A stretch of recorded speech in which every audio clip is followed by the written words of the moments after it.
देश की hot seat Churu की सीट को माना जा रहा था, जिस तरह की आपने देखे कि परिस्थितियां बनी, जिस तरह का माहौल बना, उसको लेकर आपका ज्योतिषफल क्या कह रहा है चूरू सीट को लेकर? इनका कहना सही है, एकदम राइट है, क्योंकि राहुल कसवा राजस्थान जो ये मेल है शुक्र राशि का, ये उनको लोकप्रियता देता है, सब कुछ देता है, लेकिन साथ ही साथ में हम हमारे पड़ोस नागौर की बात करें, ये भी एक सीट बहुत ज्यादा चर्चा में थी।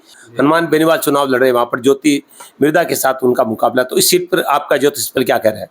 लोकसभा सीट सीकर की बात करें, वहां पर भी गठबंधन था इस बार।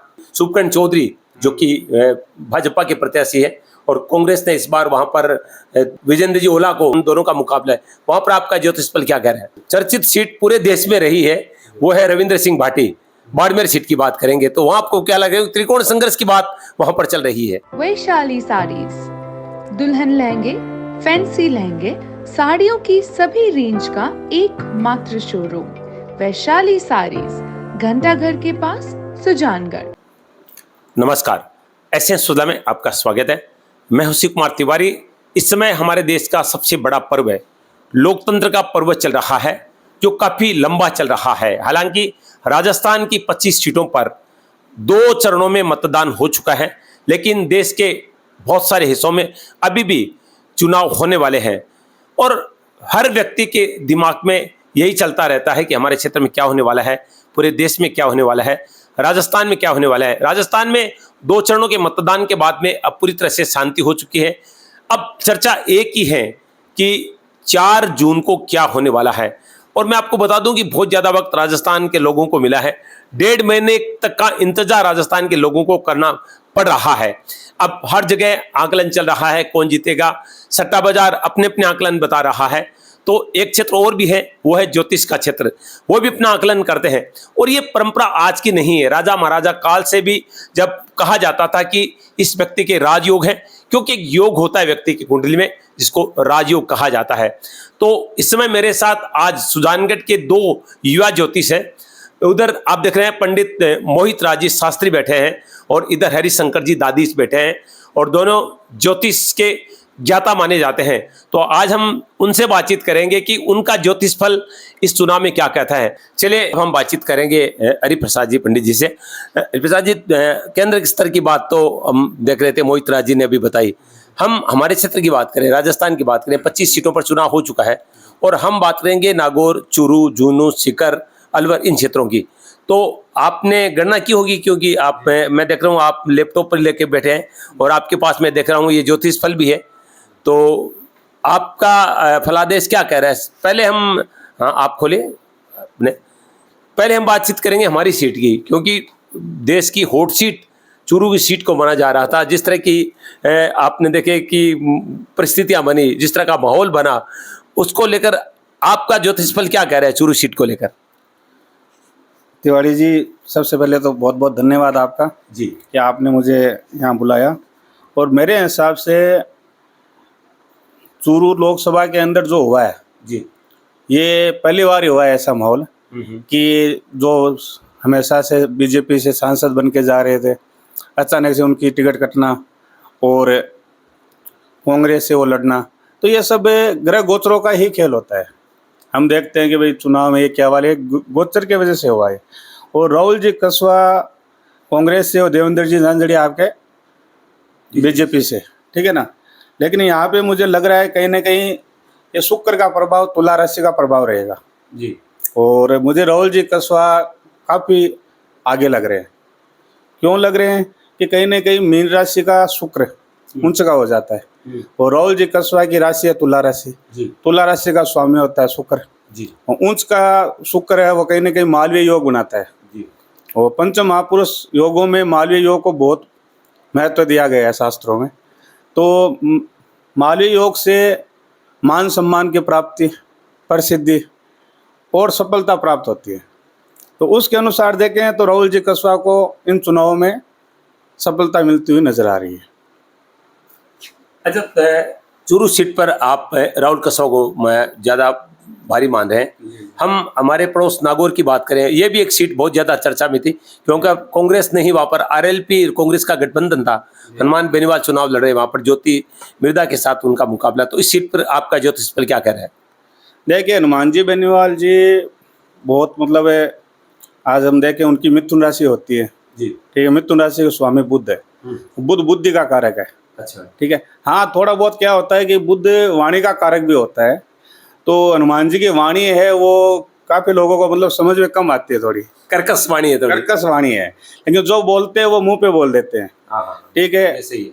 और वो दयालु है, अच्छा। दया भावना है उनके अंदर, किसी की भी कोई भी कहीं भी बात हो जाती है वो तुरंत वहां पे रात को 2 बजे बोलो 3 बजे बोलो चले जाते हैं। ये कौन सा योग है, किसका योग के कारण है ये? मिथुन राशि बुध की वजह से। अच्छा। बुध के अंदर जो स्वभाव होता है उसमें चंद्रमा और गुरु के स्वभाव होते हैं। अच्छा। गुरु के वजह से दया भावना और चंद्रमा के वजह से चंचल दयालुता और आपके अस्थिर स्वभाव। तो उन दोनों के योग की वजह से वो वाणी और बुद्धि की वजह से वो आगे निडर होकर लड़ते रहते हैं। जी जी। और जनता के हित के अंदर मतलब काफी सोचते हैं, उनको जो गलत लगता है उसको वो तुरंत गलत बोल देते हैं, फिर वो अपना स्वार्थ नहीं देखते। हाँ। ठीक है। अब क्या है कि वाणी दोष के वजह से कुछ फैसले जल्दीबाजी में लेने की वजह से उनसे भी कुछ गलतियां हो जाती है, विवाद में चले जाते हैं। विवादों में चले जाते हैं। जी जी। और मुझे लग रहा है कहीं ना कहीं हनुमान जी बेनीवाल बुध राशि का अभी मिथुन राशि का समय बहुत अच्छा चल रहा है। पीछे ढैया था 2.5-3 साल बहुत परेशान भी, उन्होंने संघर्ष भी किया, लेकिन अब आगे उनका समय अच्छा है और मुझे हनुमान जी बेनीवाल भारी लग रहे हैं। भारी लग रहे हैं चुनाव। जी। चलिए अब हमारे एक और पड़ोसी जिले लोकसभा सीट सीकर की बात करें, जी वहां पर भी गठबंधन था इस बार। जी जी कम्युनिस्ट में है वो वहां पर कांग्रेस के गठबंधन के साथ चुनाव लड़ रहे हैं और भाजपा के सुमेधानंद जी जो पूर्व सांसद है। उसमें देखिए अमराराम जी है और सुबेदानंद जी है। तो अमराराम जी की राशि होती है मेष राशि जी और मेष राशि का स्वामी होता है मंगल। जी। मंगल होता है वो राजा के आगे रहता है, सेनापति होता है वो। और सेनापति का काम होता है हिम्मत साहस पराक्रम खूब होता है उसमें, और राजा से आगे निडर होकर लड़ता है। बिल्कुल। अमराराम जी क्या है, अपने जनता के लिए हमेशा आगे निडर होकर लड़े। वो पार्टी किसानों की बात करें, किसानों के हक के लिए हमेशा वो आगे होकर लड़े हैं उन्होंने। उनकी लड़ाई की वजह से और प्लस उनके जो एक हिम्मत साहस पराक्रम है, कुछ कर गुजरने का उनके अंदर जो हुनर है, उसकी वजह से मुझे सिक्कर में कहीं ना कहीं अमराराम जी का पलड़ा भारी लग रहा है।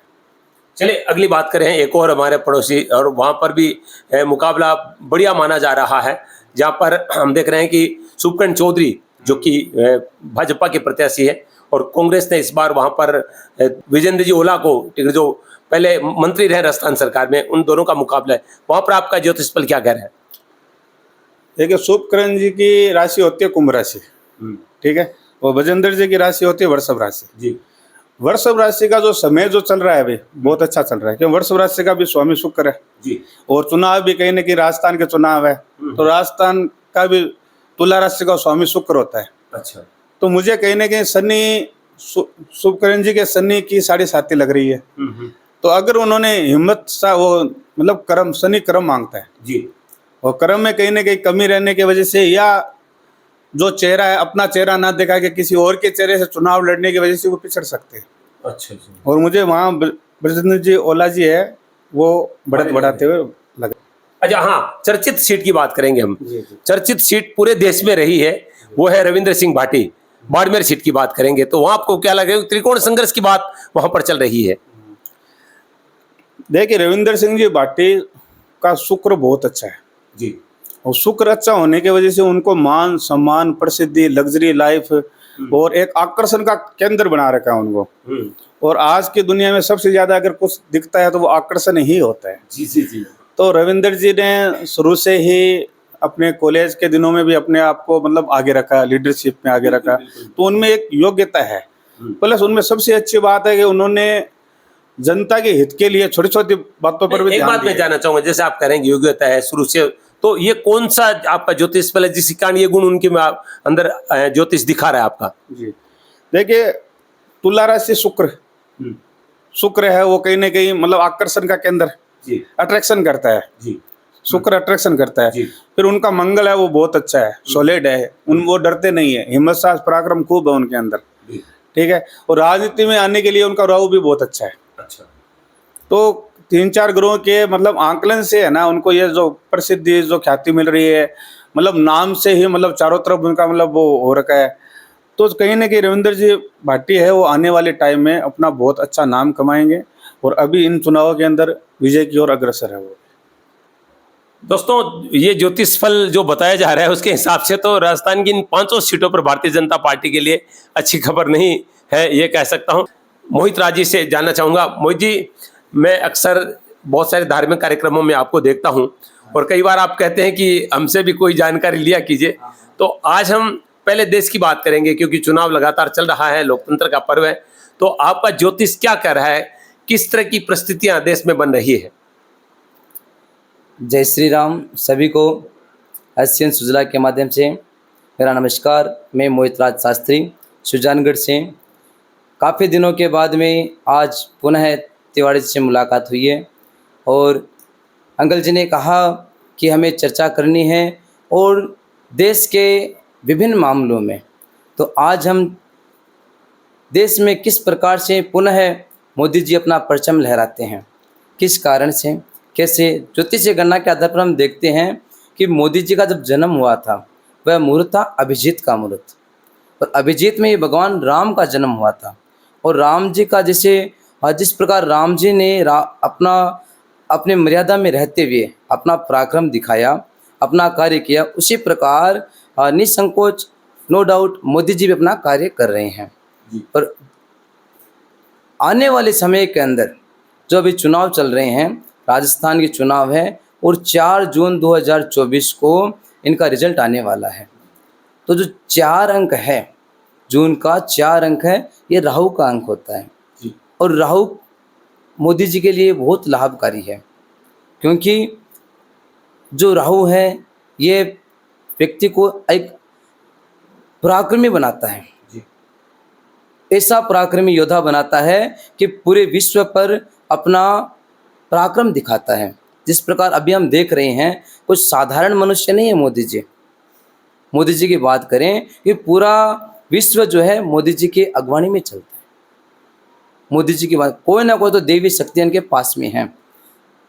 पिछले मैं एक चीज जानना चाहूंगा कि इस बार लगातार दावा किया जा रहा है, अब की बार 400 पार, अब की बार 400 पार, लेकिन अभी जिस तरह के माहौल बन रहे हैं, ऐसे में आजकल लोग ज्यादा ध्यान देते हैं सट्टा बाजार, ये फलोदी सट्टा बाजार ये कह रहा है, वो कह रहा है। तो आपको क्या लग रहा है कि जिस तरह के दावे किए जा रहे हैं, आपका ज्योतिष फल बता रहा है कि इस तरह के दावे सही साबित हो सकते हैं भाजपा के? देखिए, दावे करना और फलित होना एक अलग मैटर है। दावे कोई भी कर सकता है, लेकिन जो ज्योतिष है वह एक सटीक निर्णय करता है। यदि इसको हम समय दें, ये एक तपस्या का गहन अध्ययन का विषय है ज्योतिष। ज्योतिष कोई मजाक का विषय नहीं है। दावे तो कोई व्यक्ति कर सकता है, कोई भी कुछ भी कह सकता है, सट्टा बाजार कुछ कह सकता है, अपने फायदे के लिए कह सकता है, लेकिन ज्योतिष तो परोपकार के लिए बना है, किस प्रकार व्यक्ति का भला हो। उसी प्रकार मोदी जी के विषय में चर्चा करें तो मोदी जी का जो लगन है, लगन का स्वामी है मंगल, और साथ ही साथ देखें 10वें स्थान में शुक्र हैं। शुक्र भी व्यक्ति को लग्जरी जीवन देता है, पराक्रमी बनाता है। और शुक्र के साथ भगवान शनि बैठे हैं। शनि न्याय के देवता हैं और न्यायप्रिय बनाते हैं। और आपने देखा है आज तक मोदी जी ने कभी कोई गलत निर्णय नहीं लिया है, क्योंकि शनि और शुक्र की युति ऐसी है। मंगल और चंद्रमा साथ में बैठे हैं। मन इनका इतना संवेदनशील है कि भारत नहीं पूरे विश्व को वसुदेव कुटुंबकम की बातें देखते हैं। मैं आपको यहाँ पर रोकना चाहूंगा। जैसे एक बात तो आपकी मुझे सही लगी कि व्यक्ति लग्जरी जीवन जीता है। मुझे लगता है कि मोदी जी से लग्जरी जीवन कोई नहीं जीता होगा, जो उनका रहन सहन है, जो तरीका। लेकिन आप कह रहे हैं कि जो वो निर्णय लेते हैं वो बिल्कुल मान्य हो जाता है। लेकिन मैंने तो देखा है कि मोदी जी के बहुत सारे निर्णय जिनका बहुत ज़्यादा विरोध हुआ। अगर हम किसानों के लिए जो कृषि बिल आए उसकी बात करें, या जो बहुत सारे अन्य भी हम कह सकते हैं, तो CAA बिल बात कर सकते हैं। तो ये जो चीज़ें हैं, ये इनका तो देश में बहुत विरोध हुआ। वो अपने स्वार्थ के वश होता है, जिसमें 2 दल हैं हमारे देश के अंदर। प्रत्येक कार्य में 2 पक्ष और विपक्ष रहता है। सब अपना अपना फ़ायदा देखते हैं। तो जब हम अपना फ़ायदा नहीं होगा तो हम तो उसका विरोध करेंगे ही करेंगे। और ये भारत देश है, और भारत देश के जो नागरिक हैं वे बहुत भोले होते हैं, कि समझदार तो कुछ हैं और कुछ बहकाव में आने वाले हैं। चाहे वो पक्ष के हो चाहे विपक्ष के हो, अपना दिमाग काम में नहीं ले पाते हैं। उनको हवा के प्रति काम में करना है। उनको सिर्फ जैसे एक नॉर्मल बात, राजनीति की नहीं है, जैसे कोई व्यक्ति को कांग्रेस को वोट देना है तो उनको ये नहीं पता कि हमें हमारा लीडर कौन है, उनको सिर्फ हाथ दिखाई देता है, हमें वहाँ पे वोट करना है, उनके भले लीडर कोई हो। और बीजेपी में देखते हैं, भारतीय जनता पार्टी में हमको कमल के निशान पर, अरे भैया अपना लीडर देखिए, लीडर कैसा है। तो जो योग्य चुनने की जो बात आती है, जब उस समय क्या है कि हमारी जनता जो है, नागरिक है, वे चुन नहीं पाते। और पक्ष और विपक्ष के, और जो जैसे किसानों के हित में जो आया, आप बता रहे थे किसान जो बिल पास हुआ था किसानों के लिए, अब किसान नहीं समझ पाए। कुछ एक थे समझे, उन्होंने मोदी जी का साथ भी दिया, लेकिन अधिकतर ने साथ नहीं दिया, वो किसान बिल वापस हो गया। तो इस समय विषय इससे ज़्यादा चर्चा की आवश्यकता नहीं है, क्योंकि अब क्या कहना है, मतलब लोग भावनात्मक चीजों में ज्यादा झुकाव यहाँ पर रहते हैं। पंडित जी, एक सवाल करना चाहूंगा, आप जैसा अभी आपका ज्योतिष फल है वो मोदी जी के लिए अच्छा बता रहा है, लेकिन आपके पास ही जो ज्योतिष महाशय बैठे हैं वो तो हमारे राजस्थान की 5 सीटों की गणना में भाजपा को अच्छा नहीं माने। आपका कहना सही है, ज्योतिषीय गणना है, और ज्योतिषीय गणना के अंदर इस बार जो राजस्थान का जो पलड़ा है, जहाँ जहाँ पर मोदी जी आए हैं, कि मोदी जी एक निर्भीक हैं, लीडर है, और ये सेनापति है अपने आप में, क्योंकि मंगल जो है मोदी जी का बहुत पावरफुल है। सेनापति नहीं है मोदी जी, तो राजा है इस समय, ये कहा इस समय राजा है, लेकिन काम ये ऑलराउंडर कर रहे हैं। और जहाँ पर मोदी जी गए हैं, वहाँ पर तो ऐसा दिखाई दे रहा है कि वहाँ की सीट तो मोदी जी के पक्ष में आनी है। ये तो राहुल कसवा जी को भारी बता रहे हैं, जबकि चूरू में मोदी जी आके गए हैं।